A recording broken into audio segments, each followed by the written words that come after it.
presidente eleito Lula anunciou 16 nomes que faltavam para compor aí o segundo maior ministério da história, 37 nomes já anunciados. Acho que hoje na América Latina só a Venezuela deve ter mais, creio eu.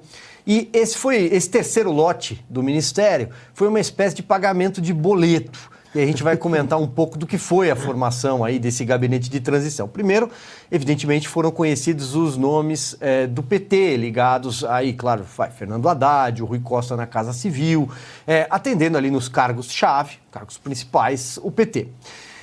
Tem também a ala mais ideológica, alguma coisa já anunciada, outros nomes foram até hoje anunciados, mais à esquerda, né, esquerda raiz, e o boleto. Então, ele, no discurso dele, agradeceu ao PDT e já colocou Carlos Lupe. Quem se lembra de Carlos Lupe? Governo Dilma, você está de volta, vai para o ministério. Ele deu 2 ministérios para o PSD, do Gilberto Kassab. O Kassab vai manter a risca, né? Ele vai manter a tônica dele de ser governo independentemente de qualquer governo, e governo estadual, governo federal, ele está sempre lá presente. Ele também fez uma negociação que trouxe, vejam vocês, União Brasil para o colo ali dele, União Brasil do Luciano Bivar. A gente sabe também que político, que partido tem seu preço, e nessa negociação ele conseguiu fazer até com que o Valdez Góes, que é governador do Amapá, trocasse o PDT, anunciou que vai trocar o PDT pelo União Brasil e chamou de inteligente quem comandou essa articulação, que é uma sujeito que vocês conhecem, chama Davi Alcolumbre. Ele chamou de inteligente o Davi Alcolumbre nessa operação. Aí disse assim, eu agradeço ao Alcolumbre por ter encontrado o Valdez Góes. Não era muito difícil encontrar o Valdez Góes, tem uma ficha corrida enorme. Foi preso em 2010 por suspeita de desvio na educação, uma operação acho que batizada de Mãos Limpas. Depois de 2019, ele foi condenado pelo STJ por peculato, entre outros tantos nomes que nós vamos trazer aqui, inclusive ilustrar com algumas imagens para quem não se lembra desse pessoal que está voltando para a cena do crime. Mas, sobretudo, uma frase me chamou a atenção e encerro aqui. Foi quando ele disse assim, abre aspas, no meu governo não há medo de escolher político. E continuou, né? Ainda vamos montar a diretoria da Petrobras. Para mim está tudo muito claro. É inevitável a memória do brasileiro, dos pilantras que saquearam a Petrobras. Quem se lembra de Néstor Cerveró, Renato Duque, Pedro Barusco, vou parar por aqui. Mas essa é a frase, nós ainda vamos montar a Petrobras. E a gente segue. Começando com você então, Kim, essa montagem anunciada, concluída hoje, pelo menos o primeiro escalão, porque a gente sabe que vai ser aparelhada de forma vertical, porteira aberta. Quem assume o ministério terá ali muitos e muitos cargos para pendurar gente. Pois é. Quando eu olho para toda essa turma, esse final que você diz aí sobre essa questão das indicações políticas, está mais do que notório, sai dessa questão, não, nomes técnicos para cargos técnicos e traz nomes políticos para questões que às vezes deveriam ser técnicas, mas beleza, né? Ministério, querendo ou não, é um cargo político, mas a gente questiona bastante os nomes. Eu acho que a peça central também, você pontuou, e vou um pouco além, o núcleo duro do governo, se parar para olhar, ele é 100% vermelho. 100% tem que fazer. Um nome ou outro que talvez não seja do PT, como por exemplo Flávio Dino, é um cara que tem total proximidade com a turma do PT, inclusive da cota pessoal do Lula. Todos os cargos ali chave ele escolheu a dedo.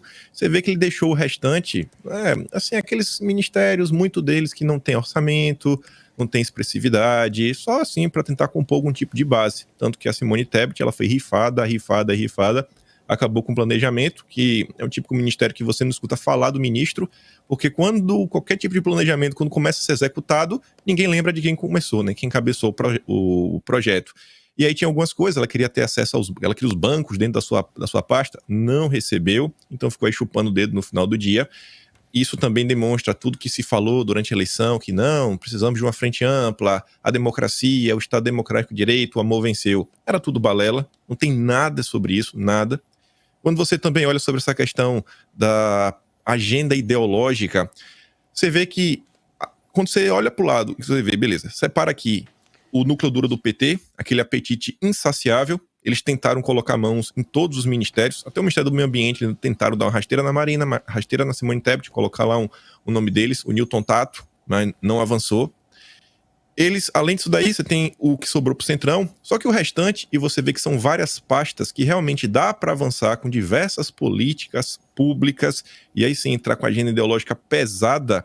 Eles não só colocaram nomes que têm total alinhamento com a agenda ideológica, mas também são nomes que sofreram críticas até de parte da esquerda, daquela esquerda mais marxista.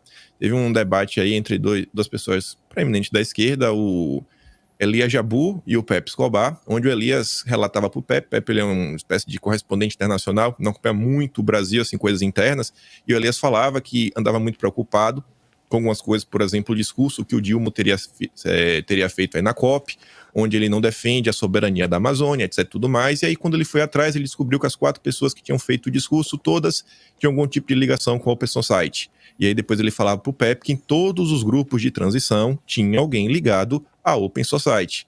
Aí você vê o próprio Mercadante, estava aí recentemente na reunião no Grupo Esfera, falando que vai ser difícil a questão de investimento, etc, que o BNDES não deve mudar muita coisa, mas que deve tentar buscar investimentos internacionais, principalmente para projetos focados na questão do ESG.